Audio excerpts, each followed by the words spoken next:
वंदे मातरम, जय भारत। भाई राजीव दीक्षित अमर रहे। आप सब परिचित हैं। लगभग पिछले 2 वर्षों से बहुत ज्यादा सक्रियता से हम लोग काम नहीं कर पाए और उसके पीछे बहुत सारे कारण थे। आप सब जानते हैं कि जिस समय जेल में जाना हुआ, जेल की यात्रा हुई, बड़ी सुखद यात्रा हो रही। जेल में जाना हुआ, उससे एक बड़ा जीवन का अनुभव मिला हमें। और बहुत सारी चीजें जिनके बारे में मिथ हमारे मस्तिष्क में थे, वो मिथ टूटे। और जितना चिंतन हमने किया इस विषय में, जेल में जाने का जो मुख्य कारण था, वो कारण था ये कैंसर की प्रतियोगिताएं। और जो चिकित्सा में जितने व्यापारी आज घुसे हुए हैं, जितने झूठे मक्कार लोग घुसे हुए हैं, कोई एक पुड़िया में कैंसर को ठीक करता है, कोई डीआईपी डाइट से कैंसर को ठीक करता है। केवल और केवल झूठ वो समाज को परोस रहे हैं। 2 वर्षों में निरंतर इस बात पर चिंतन जारी रहा कि क्या हमें करना चाहिए, क्या हमें इस व्यवहारिक जीवन में जिस प्रकार से हम कार्य कर रहे हैं ये करना उचित है, या हमें केवल जो है अपने व्यक्तिगत जीवन तक सीमित हो जाना चाहिए, या फिर जो है भक्ति में, ध्यान में, साधना में उतर जाना चाहिए। ये बहुत सारे प्रश्न हमारे मन में चलते रहे। ईश्वर क्या है, सारे प्रश्नों के चलते चलते इन 2 वर्षों में जो सबसे अधिक मैंने एक महापुरुष को सुना जिसका नाम है रजनीश ओशो। बहुत प्रेरित मैं उनसे हुआ और उन्होंने जो बताया है कि हर चीज को पहले जानो, मानने से पहले उसे जानने का प्रयास करें।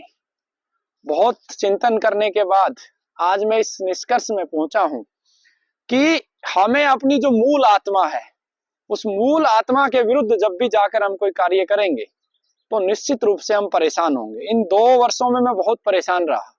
परेशानी का मुख्य जो कारण था, कारण यही रहा कि क्योंकि मैं अपनी मूल आत्मा से दूसरी तरफ बढ़ने का प्रयास कर रहा था।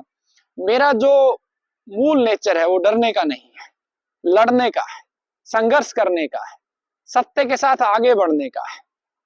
और मैं कहीं ना कहीं भयवश लगाओ या अन्य कारण लगाओ, या लोगों का निरंतर, जो अपने लोग हैं, जो जिनको हम बहुत प्रेम करते हैं, उन लोगों को बार बार धोखा देना लगाओ, इन सब कारणों की वजह से निरंतर हम चिंतन में जाते थे। कई बार मैं यूं भी कहूं कि उसे डिप्रेशन भी हम कह सकते हैं। लेकिन जीवन में बदलाव के बहुत सारे आयाम होते हैं, बहुत सारे पड़ाव होते हैं और कुछ भी स्थायित्व नहीं है। हम निरंतर परिवर्तित होते रहते हैं, नई नई चीजें सीखते रहते हैं। उदाहरण के लिए राजीव भाई ने जीवन में बहुत बड़ी क्रांति करी। हमें स्वदेशी के मार्ग के ऊपर वो लेके गए, आयुर्वेद से उन्होंने जोड़ा, राष्ट्र के लिए हमें कैसे काम करना है वो उन्होंने हमें सिखाया, मानवता क्या है, बहुत सारी चीजें भाई राजीव दीक्षित जी से सीखी। ठीक इसी प्रकार से रजनीश ओशो जी से भी मैंने बहुत सारा ज्ञान लिया, उनसे भी बहुत सीखा।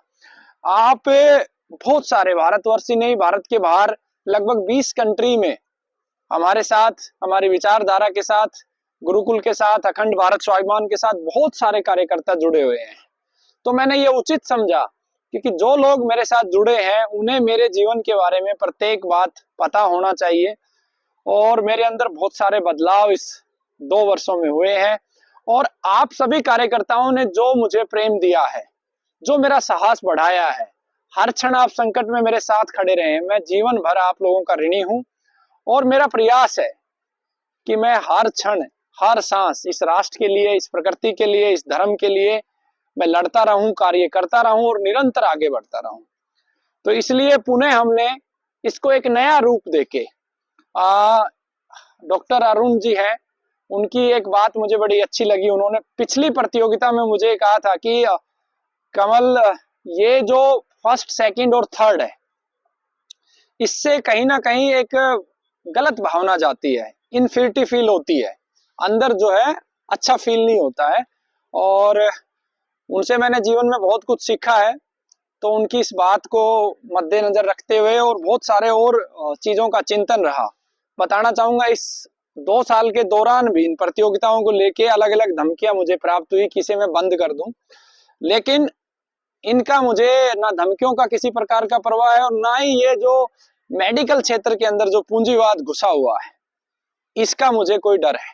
मुझे बस वो क्षण याद आता है जिस क्षण में मैं अपने बच्चों को लेके घूमता था अलग अलग चिकित्सकों के पास दवा के लिए, मैं नहीं चाहता कि कोई भी रोगी, खास करके गंभीर बीमारी जो जानलेवा है, उसका जो रोगी है वो भटके, उसे सत्य पता हो कि आखिर सत्य क्या है चिकित्सा में। तो चिकित्सा के जो झूठ का सत्य उजागर करने के लिए ये प्रतियोगिता रखी गई है। इसे प्रतियोगिता कह सकते हैं या इसे ये भी कह सकते हैं अच्छे व्यक्तियों का सम्मान समारोह। तो इसमें अगर किसी व्यक्ति ने एक भी कैंसर रोगी ठीक किया, एक सिंगल कैंसर रोगी भी अगर ठीक किया है, तो उसको पुरस्कार दिया जाएगा, सम्मानित किया जाएगा, और उसको जो हमारी जीवन चिकित्सा पद्धति की हमारी जो रिसर्च टीम है उसके साथ मिला के हम उसे आगे बढ़ाएंगे। बस वो अपनी पवित्रता ना खोए, ज्ञान का आदान प्रदान रहेगा। तो मेरे लिए एक रोगी भी अगर किसी ने ठीक किया है, वो व्यक्ति महत्वपूर्ण है। वो 15 फरवरी को आए और उससे पहले 5 फरवरी से पहले पहले अपना डाटा सबमिट करें। जो गुरुकुल का नंबर दिया हुआ है उस नंबर पे आप अपना डाटा सबमिट करें। और ठीक होने का पैमाना जो रखा गया है कि केवल और केवल आपकी पद्धति से वो व्यक्ति ठीक हुआ हो, तब हम मानेंगे कि वो एक व्यक्ति ठीक हुआ है। दूसरा, इसके अंदर जिन लोगों ने 20 से अधिक कैंसर रोगी ठीक किए उनको 21,000 का पुरस्कार रखा हुआ है। अन्य भी पुरस्कार रोगी आके देंगे। जो रोगी है वो सब आपको सम्मानित करने वाले हैं, आपके साहस को बढ़ाने वाले हैं। जिन लोगों ने 50 से अधिक कैंसर रोगी ठीक किए हैं उन लोगों को 51,000 का पुरस्कार रखा है। जिन लोगों ने 100 से अधिक ठीक किए उनको 1,01,000 का पुरस्कार रखा है। और इसी क्रम में जैसे जिन्होंने 1000 रोगी ठीक किए हैं तो उनको नगद 1 करोड़ टीडीएस काट के पुरस्कार रखा हुआ है। और जिनने 2000 से ज्यादा ठीक किए उनको 2 करोड़ का पुरस्कार रखा गया है। ये जो पुरस्कार की राशि है, ये हमारे मित्र हैं जर्मनी के, बहुत ही अच्छे व्यक्ति हैं प्रियदर्शन शर्मा जी, उनकी तरफ से ये पुरस्कार, और इनके साथ जुड़े हुए और काफी संगठन है, कुछ दुबई की संस्थान है वो लोग मूल रूप से भारतीय। उनकी पीड़ा यही है कि सच्चाई सामने आए और अच्छे चिकित्सक मिलके रिसर्च करें ताकि समाज में जो कैंसर है वो कैंसर हारे और जीवन जीते। तो मेरी प्रार्थना है मेरे सभी रोगियों से कि जरूरी नहीं है कि हम हर रोगी को ठीक कर दें, लेकिन ये एक मापदंड, एक प्रत्येक रोगी अपना मापदंड बना ले कि जिसने कम से कम 20 रोगियों को ठीक किया हो। ऐसे चिकित्सक के पास हम जाएं जिससे कि आपके जीवन बचने की संभावना अधिक हो। तो आप इस वीडियो को ऐसे सभी चिकित्सकों को भेजें जिनके यहाँ पहले उपचार करवा चुके, तो उन्होंने अगर ठीक किए होंगे तो वो पुरस्कार के लिए अवश्य आएंगे। और पुरस्कार से बड़ा है ज्ञान का आदान प्रदान, क्योंकि इस पूरे के पूरे इस सिस्टम के अंदर, जैसे पिछली प्रतियोगिता में डॉक्टर अरुण हमारी टीम में शामिल हो गए, डॉक्टर सुनील जोशी जी हमारी टीम में शामिल हुए, आपके और बहुत सारे चिकित्सक उस टीम में शामिल हुए और उससे अच्छे परिणाम और सुखद परिणाम प्राप्त हुए। अब जिसने भी एक रोगी ठीक किया वो हमारी टीम में शामिल होगा, और जो पवित्रता से चिकित्सा करता है और जिससे एक भी ठीक नहीं हुआ उसको भी हम जीवन चिकित्सा पद्धति की विधा ज्ञान देंगे, बशर्ते कि वो संकल्प ले कि इस पद्धति से जो भी वो पाएगा केवल अपने परिवार का सामान्य पालन पोषण करते हुए सब चिकित्सा के कल्याण में, रोगियों के कल्याण में वो लगाएगा। तो आप सब उनके पास जिनके पास चिकित्सा ले चुके, बहुत सारे रोगी शिमला जाते हैं चिकित्सा लेने के लिए, धर्मशाला जाते हैं, अलग अलग पूरे भारत में जाते हैं। आप सब इस वीडियो को वहां तक पहुंचाएं, उनसे प्रार्थना करें कि आप कृपया यहाँ आए, अपने रोगियों का डाटा दें और पुरस्कार लें और इस टीम का हिस्सा बने ताकि हमारा जीवन बच सके।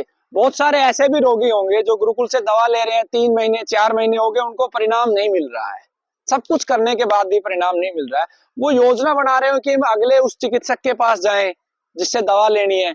तो आप ये वीडियो जिसके पास जाने वाले हो उसको भी भेजें ताकि आपको ये पता चले कि उसने वास्तव में 15, 20, 30 रोगी ठीक किए या नहीं किए।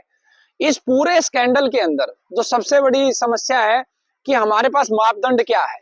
हमारे पास मापदंड है, सोशल मीडिया पे हम यूट्यूब पे वीडियोस देखते हैं, फेसबुक पे वीडियोस देखते हैं और हम प्रभावित होते हैं।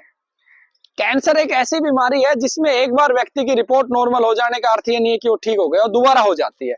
होता क्या है कि जब से ये पेड प्रमोशन आया है हम भी इसका सहारा लेते हैं कि इस चक्रव्यूह को तोड़ने के लिए, सच को सामने लाने के लिए हमें भी पेड प्रमोशन करना पड़ता है। तो किसी रोगी को मान लो 1 महीने में इंप्रूवमेंट आ गया, उसका वीडियो बना दिया, रोगी जो होता है वो चिकित्सक के प्रति एक तरीके से आभारी हो जाता है, वो चीजों को बहुत बढ़ा चढ़ा के भी रखता है। हमारे पास भी जो रोगी ठीक होते हैं, जिनका परिणाम अच्छा आता है, वो बड़े खुश होते हैं, उनसे हम कुछ भी बुलवा सकते हैं। ऐसे ही छोटी छोटी वीडियो बना के यूट्यूब पे, सोशल मीडिया पे डाली जाती है कि ये मुझे सुधार आ गया, मुझे ये हो गया, मुझे वो हो गया।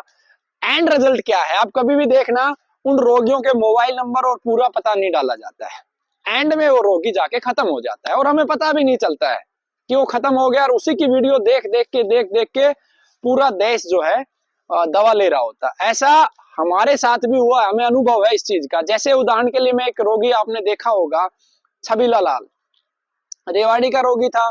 डॉक्टरों ने जवाब दे दिया था, और वो ठीक हुआ, बिल्कुल 100% ठीक हुआ। ठीक होने के बाद, ठीक 2 साल के बाद उसने लापरवाही शुरू की, बीड़ी पीना शुरू किया, परहेज तोड़े, तो उसको दोबारा हो गया। अभी उसको दोबारा कैंसर हो चुका है, लेकिन उसकी दवा गुरुकुल से चल रही है। अभी जिंदा है, लेकिन दवा चल रही है, सुधार भी है। तो ऐसे छोटे छोटे वीडियो जो बनाए जाते हैं, वो भविष्य में वो रोगी बचते नहीं है। इसीलिए रोगियों के नंबर नहीं दिए जाते हैं, और इन सब प्रतियोगिताओं में या पुरस्कार सम्मान समारोह में कोई आता नहीं है। क्योंकि हकीकत यह है कि इस देश में 20 रोगी अपनी विधा से, देखिए 2 प्रकार से होते हैं, एक मैंने कीमो लगवाई रोगी को, और साथ में मैंने आयुर्वेद दिया। तो मैं इसे ये नहीं कह सकता कि 100% आयुर्वेद या जीवन चिकित्सा से रोगी ठीक हुआ है। मुझे कीमोथेरेपी का भी सम्मान करना पड़ेगा, क्योंकि उसका भी परिणाम आया है। केवल अपनी विधा से, जैसे मेरे यहाँ रोगी हैं केवल जीवन चिकित्सा से लेके जो ठीक हुए हैं, उन रोगियों को मैं अलग रखता हूँ। जिनमें मैंने पैरेलल कीमो दिया है, उनको अलग रखता हूँ। एक और भी कैटेगरी होती है कि रोगी जब कीमो ले रहा होता है, 15, 16, 17 कीमो लेके बिल्कुल वो निराश हो जाता है, उसका शारीरिक बल टूट जाता है। जब वो किसी चिकित्सक के पास जाता है, तो महीने 2 महीने में उसमें सुधार आता है। वो बीमारी का ठीक होना हुआ नहीं है, वो शरीर का रिस्पॉन्स है। आपका शरीर जो कमजोर हो गया था, अब वो आपका शरीर रिकवर किया है। और उसी उत्साह में जो चिकित्सक होते हैं उसकी वीडियो बना लेते हैं, और हमें लगता है कि उस विधा से कैंसर ठीक हो गया। ये झूठ है। इसका एक जीता जागता उदाहरण जो है, नवजोत सिद्धू जी का भी है। उन्होंने डाइट दी, मैं उसका पूरा सम्मान करता हूं, लेकिन पैरेलल उनके कीमो भी चले थे। आप जीवन में सफल होने के लिए आपको जो सबसे बड़ी आवश्यकता है, वो है सत्य की। तो सत्य के साथ आप आगे बढ़ेंगे, तो निश्चित रूप से आपकी विधा भी आगे बढ़ेगी, आप भी आगे बढ़ेंगे, और आपको बड़ा सुकून मिलेगा। तो माँ गंगा के किनारे, और मेरे साथ में मेरे जो सहयोगी हैं चरक जी जुड़े हुए हैं, और साथ में हमारे छोटे से प्यारे से बच्चे राजगुरु भी हैं। तो मैं इन बच्चों को भी यही कहता हूं कि पवित्रता से आगे बढ़ें, परिणाम आएंगे। मेहनत कभी विफल नहीं जाती है। मेरे पिता ने मुझे सिखाया है कि मेहनत का तो भगवान भी नहीं छीन सकता। इसका अर्थ है कि जो दुनिया में सर्वशक्तिमान है, वो भी मेहनत का नहीं छीन सकता। आप मेहनत करोगे तो उसका परिणाम आपको मिलना ही है। बहुत बहुत धन्यवाद। वंदे मातरम। जय भारत। भाई राजीव दीक्षित अमर रहे। जय बाबा जय रामदास। जय गौ माता। जय गंगे माँ।